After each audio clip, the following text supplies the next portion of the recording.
Hey, everybody. It is March 10th, 2026. This is the Women of FWA's live Q&A session. I have Jameson with Titan down here below me, and somebody let this guy in. But that being said, it's not the Women of FWA without a cowboy hat, at least, right? Definitely not. Hey, I got to ask Susan, how come your guys' intro looks so much better than mine? Because I got mad skills, yo. I need you guys to make me one for the Trade Industry Podcast. We'll see. We'll see. Jameson. How are you doing today, Jameson? Yeah. We're doing good. Used to being in control. It was a good day today. Very busy day. Today we were working on improving production lines and making things more efficient and easier for the guys. So we're excited about that and can't wait for that stuff to get finalized throughout the rest of the week and get them into hopefully a new production line next week. So nice, kind of like the Elon Musk of post pounders, huh? Because you gotta have that production line down pat. Well, we're just trying to make it easier for guys because at the end of the day, they're important to us. They do a good job. They work hard and we have to invest in the people that take care of us. So yeah. Well, hey man, it's been about a month since I saw you, right? Yeah. Somewhere around close. Fence Tech, wasn't it? Fence Tech, yeah. It was about a month ago up in Indiana. It was cold, man, but it was fun. It was good to see everybody up there. What's new though, man? You had some stuff out there on display. Tell me about I know. The whole outline. What did I tell you, Jameson? If somebody let him on and it just loses control, this is not where we're starting. We're not starting on new products or talking products. We want to know the story of Titan. Okay. How to get started, where to come from, what problems were you solving? So I wasn't involved in the problem solving. I've only been with the company now for a little over a year, but it was somewhat to solve a problem. We're owned by a company by the name of Kenco Farm Fence Supplies. Not everybody knows that. There's a fair amount of people that do, but not a lot of people. It's kind of one of those. We don't really tell people, but people can find out pretty easily if they ask or they do a little bit of digging. Yeah. And one of their managers was looking for a product for T-Post originally, and they found the solution. Came up with the solution, and Titan Post Drivers was developed, and it's found a big industry. Not only the T-Post industry, the residential fence industry, the rental industry, the construction industry, the electrical industry. So it's not only a post driver. I mean, that's what it's called, but it can drive pretty much anything that fits in the barrel that goes in the ground. We can put it in the ground. So was it always, I've known them for the gas powered ones. Right? Yeah. So was it always, is that how it started out? Or did you have some that hooked up to air compressors and stuff at some point? Or was it just always straight? You went straight to the gas? It originated with gas. And over time, we're learning that gas is great, but we need to have more options to fit every customer's need. Right. We expanded into hydraulics this year, and we are launching hydraulics the end of this month. They'll be available for purchase. We'll have them, down demo days to let people try them out. Of course, we'll always have our gas. We're bringing our electric, we're exploring the air option. We haven't, came up with a good solution yet, but we'll definitely give us a few years and we'll be a player on the market for your air solutions. I love that. Brian, you may now ask him about what you saw at Fence Tech. I don't even forgot what I was going to ask earlier. Hey, but now we're on to something else. I'm going to go chase him down a different rabbit hole. Hey, so for everybody that's listening, I mean, I feel like there's, even from when I first started, there wasn't a lot of options when it came to what you were going to buy from Pounding Post, and it just seems like there's a few more options now than there was. So what sets, for Titan, explain to us how the systems work in general. Is there like a little gremlin in there that's like jumping up and down on it? How are these post pounders working for people that have never opened one up, exposed it, and tell me what the differences are in them? Yeah. So with our gas driver, the best way to imagine it is kind of like a motor. You have the piston that goes up and down, and that in turn hits the hammer, which causes the impact. think of a, like your regular car piston going up and down. It's essentially that. There's more pieces to it, of course, but that's kind of what it is. Moving up and down. There is a small air gap between the hammer and the anvil that aids with that impact, so that you're not just completely shattering everything inside.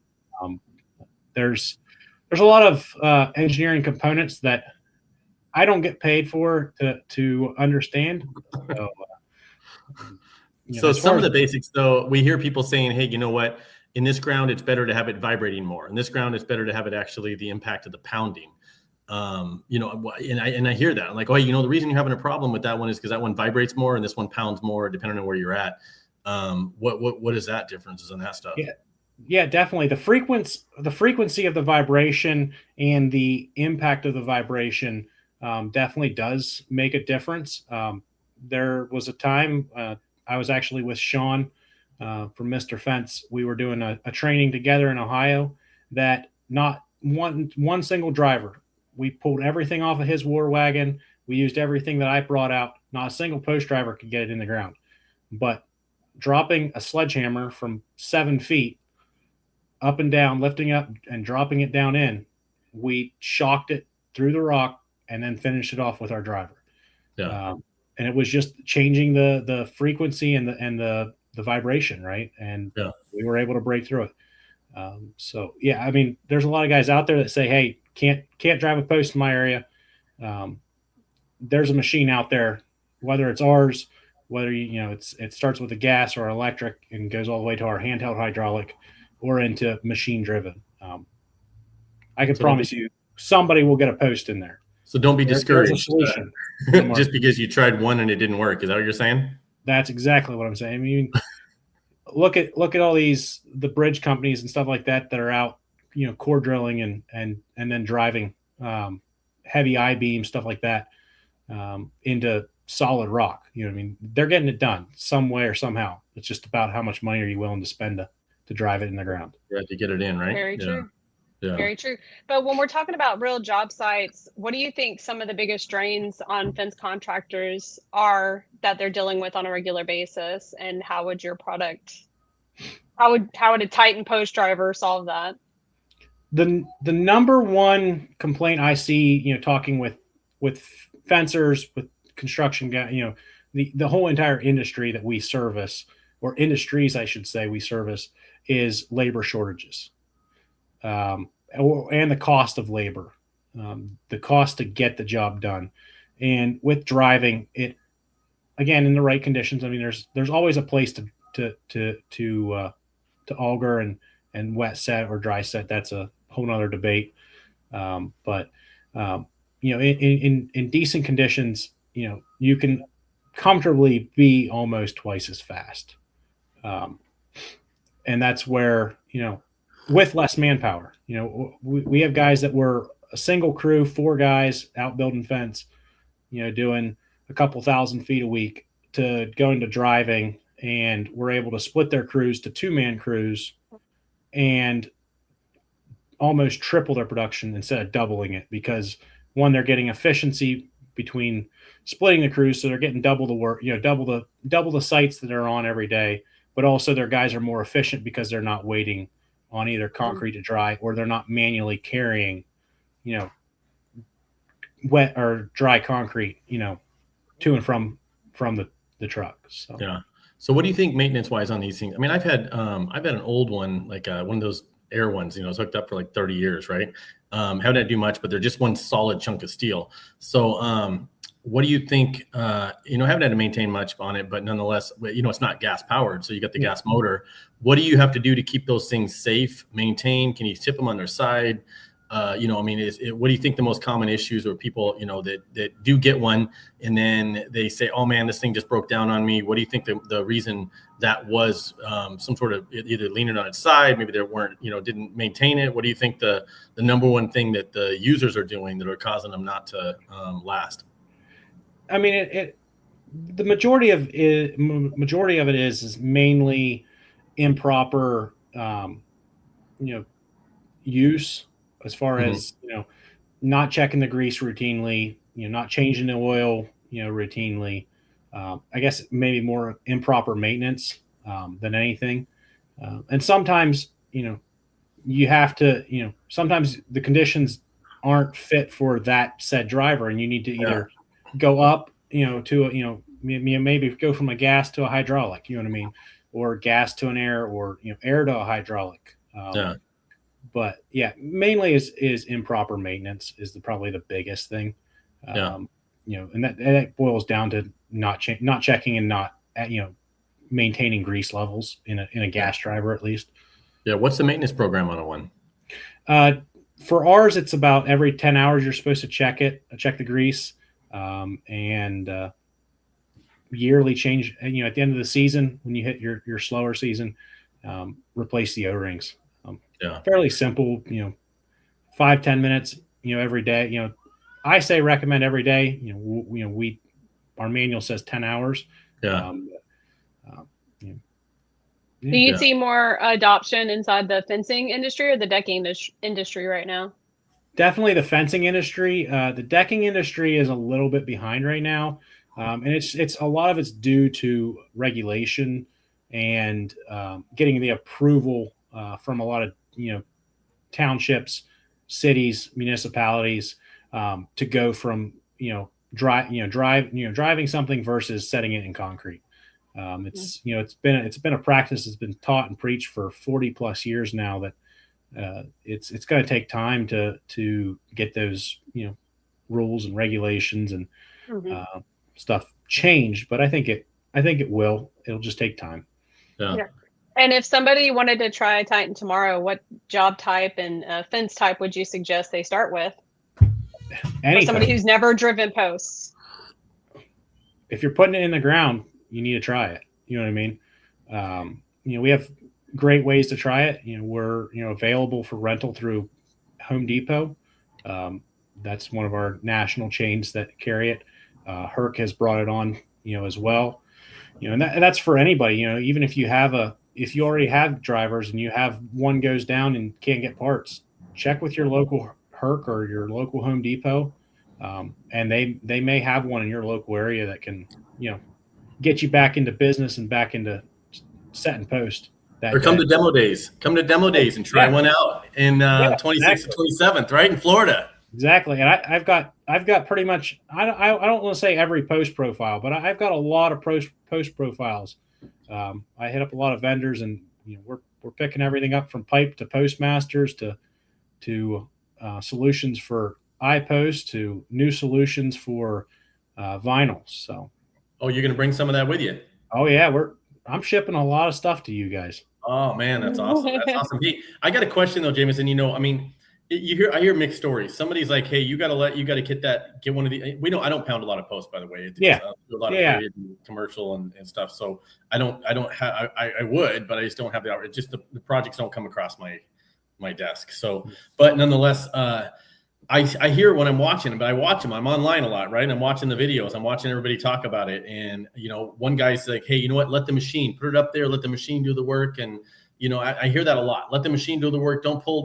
But it feels like every video I watch, I see everybody just yanking and hanging on them. So it seems like what they're saying is the opposite of what everybody's doing. Because I hear nonstop, don't pull on these things or you're going to, you know what I mean? You might damage them or something, pull too much. But then it feels like everybody's hanging on these things, unless it's my imagination. Well, so it's for some reason, it seems like it's a race to see how quickly we can get the post in the ground. Yeah. We definitely recommend to put some down pressure. Yeah. But not, you don't have to put all your weight into it. Let the machine do 90% of the work. Right. Yeah. But I think it is. I think sometimes people's camera gets turned on and let's see how quickly we can get her in the ground and make a good video. But again, it's so it's not just me. I hear everybody saying you don't put all your weight on, but then it seems like every video it's like 250 pounds pulling down on it, right? Yeah. I see it. I see the same videos you're seeing apparently. So I'm like, am I missing something? Right? No, definitely not. That's awesome.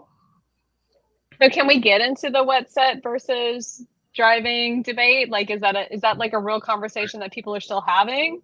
I don't think it's a debate. Or I are mean, we more accepting of like all the options out there? it's kind of bizarre that you'd even think there was a debate. I mean, it's just there's different ways to build fence.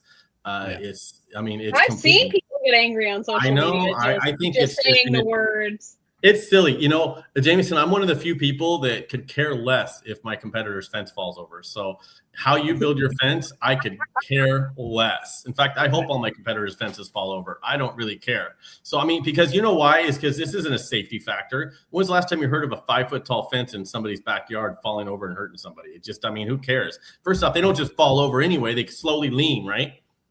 And they go like this. Exactly. I mean, it's absolutely insane for people to care if somebody else's fence falls over. I never got it. I'll never will. For me to sit here and argue online whether somebody is building fence the correct way is just insane to me. And first off, I mean, let's face it, you could pound a post or set it in concrete. The odds of it falling over are probably pretty low anyway. You know, and if the wind was so bad, like a hurricane weather, 90, 100 mile an hour wind, and it's ripping roofs off and your fence blew over, I don't think the fence is really the main priority that people are worried about. Right. Yeah. I think the debate should be efficiency, not, will it stand? Mm-hmm. Oh, is that me, Michaela? It's like, oh my God, I went on a tandem. See, I told you, it's going down the rabbit hole. Okay. So we started adding a quick fire round. I want you to answer the first thing that comes to mind. And actually, I'm going to ask both of you. Does that work? Ooh, should be good. Yeah? Okay. Manual driver or power driver? Power driver. Yeah, I mean, yeah, power. Yeah. Wood fence or ornamental fence? Wood fence. Steel all day long. Worst soil type you've ever seen? What was that? Worst soil type you've ever seen? What day of the week last week? I mean, it's so all of Las Vegas. Welcome to Nevada, right? Pick a day, throw a rock. If you're able to pick up and throw a rock, it most likely is not going to be the greatest day. Yeah. That's what bothers me when people say that. Oh, you should start pounding. And by the way, we should create a rule that says as long as you go down 2/3 of the height of the fence, man, you're not going down 3, 4 feet, 5 feet. I mean, you could pound a post in Florida down 6 feet, maybe, right? You ain't pounding down 6 feet in Nevada. And by the way, we could probably go down 18 inches, 20 inches, and be just as strong as somebody going 5 feet in Florida. You know? Yeah. Well, it's all about ground condition, and that's one of the hardest things with setting a standard, because that's one thing with the United States. We're a very diverse country as far as soil type goes, and it's just because it works in Pennsylvania doesn't mean it's going to work in Las Vegas. You know what I mean? Or we vice should just versa. have ground up standards. We shouldn't. I mean, to create a standard for the entire country from the ground down is insane, because you could go. Let's face it, you can go one county over and the digging's different here. Like you said, it's just that much different, right? Right. I can go 2 miles down the road and it's different. Yeah. You didn't leave the county. Yeah. Not even the county. Yeah. Yeah. So I think that's where we make mistakes sometimes, is trying to think that one ground down standard is going to fit. But as far as your question, Susan, the hardest I've ever seen is like the Texas caliche. That stuff is just, you can't even get a shovel to bite into it. In the summertime. That's what we have. Caliche. Yeah, we got caliche. Every one of our contracts has a caliche clause. In case we hit it. If you had to build a fence in any place in the world, where would it be? Demo days, Florida. Yeah, that's what I'm talking about. If anybody says anywhere else, that's a crazy answer right there. Yeah. Florida's where it's going to be at. I gotta agree. I mean, it's going to be warm. It's going to be sunny. Yeah. Ground's going to be soft. It's going to be soft ground. I mean, what more can you ask for as a fence builder? Yeah. Right. Even if you wanted to dig a hole and put concrete in there, the ground will probably just have enough water in it to give it some humidity and moisture in your cement anyway, right? Exactly. Okay, we're going to get a little silly now. Coffee or energy drinks? Depends on the mood. I got coffee too. Mm-hmm. Coffee in the morning, energy drinks in the afternoon. Okay. Energy drinks in my coffee. You could brew it with, energy Gross. drink. Oh, what if we brew? We should try that. I'm gonna do a video of this. We're gonna try it. Be like that dude that drank all, French press it. yeah, like that dude that drank all the Red Bulls or something. They did a video of his heart exploding or something. That was like a fake video, but it would still be, that'd be like what would it feel like? You could do do Red Bull and coffee, and then Yeah. instead of creamer, hit it with some like protein or some caffeine powder or something. Yeah, something. Some pre-workout. I feel like I'm gonna do this like day one of demo days. Just like going around. And last question for you two is, what is the most ridiculous thing you've seen somebody use as a fence post? As a fence post. Me. You're in Las Vegas. I feel like Me. you've seen it all. Me, I've had to sit there and like hold the wire up so they could stretch across something before, where it was just using my body just to kind of go across an opening. I had to stand there while we were keeping, like, for security once. So it was like we didn't have an opening. We stretched the wire and I had to stand there. So I guess that would be me as a fence post. I've seen an old truck body used before. That's cool. So That is cool. instead of moving it out of the way, they just tied it right to the side of the truck. I want to say that was maybe Oklahoma, or I think it was Oklahoma. That's got to be Oklahoma. Jameson, it's been an absolute pleasure to have you here tonight. I loved all your stories. I'm so excited to see your product live in the Florida atmosphere at Demo Days. If you go to fenceshow.com, you can register for Demo Days March 26th and 27th in Asatula, Florida. And I have a free code for everybody, DD24. That's how I know you've been watching the Women of FWA's podcast. Yes, Brian, that's what I've been doing around here. And last but not least, we also have the Women of FWA's retreat coming up. You can get more information on fenceshow.com. And then, of course, we have the Fence Show coming up. Look, Brian did things that I didn't even know was about to happen. Is there anything you would like to go over very quickly, Brian, while you have access to it? No, I mean, you guys hit it right on, and I appreciate Jameson you coming on. I know I haven't seen you since Fence Tech. Always good running into you. No, definitely getting a chance to chat. I'm excited. You know, we, like I said, we spend so much time talking about post pounders and everybody talking about pound and post and pulling them out. We got NW Quick Pull. Rowdy's going to be out there to pull the posts out after you guys pound them in. Ken Cove is bringing some equipment, I heard, possibly out there.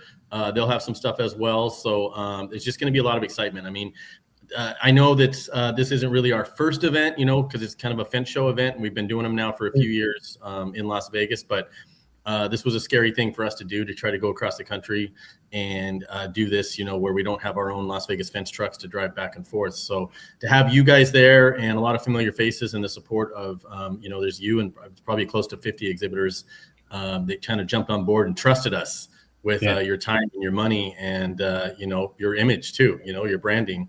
I can't thank you guys enough for that. It's a big deal. We don't take it lightly. We work hard, to pull these events off if we can. So we're looking forward to seeing everybody at Demo Days in Florida. So definitely go to fenceshow.com, get registered, come out and support us if you want this East Coast thing to continue on and even get bigger. And I think it will, based off the feedback already. So definitely. Thank you. Thank you to your whole team. Well, and thank you to you guys, because if it wasn't for you guys, you guys are the face, and you guys are the ones that answer the phone whenever shipping companies back out and stuff like that, and you took care of it, in a timely manner, and that's why we trust you. You know what I mean? And we're super excited. Susan forgot to throw out that you can also use the Titan 26 code as well to get free entry. So Titan 26 to get you a free pass. Is that what it is to Demo Day? See, they don't even tell me this stuff. Can you use Brian 2026 or something? No, just Titan. Nope. Apparently. Yeah. Nope. Yep. we only got a couple of codes, and if you ask for one, I got you one. Okay. There you go. Anybody's exhibiting, reach out. Yeah, we're very, very excited.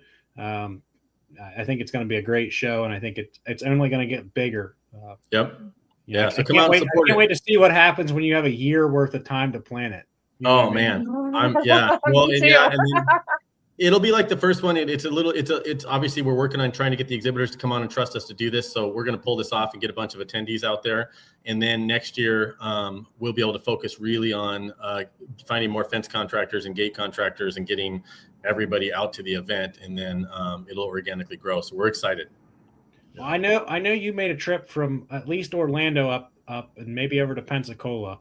Yeah. I'm coming from Tampa because I got to go down there and pick up my show crate. Oh, so I'm going to try to hit up a few on the way up through from Tampa up through to Demo Day site. So that's we'll see awesome. what we can do to drum up some people. If you guys got any listening, one of your exhibitors, anything, you got any salespeople out running around, there you go. Stop by and visit some fence companies. Invite them over to the Demo Days in Florida. We appreciate it. It's free. Yeah.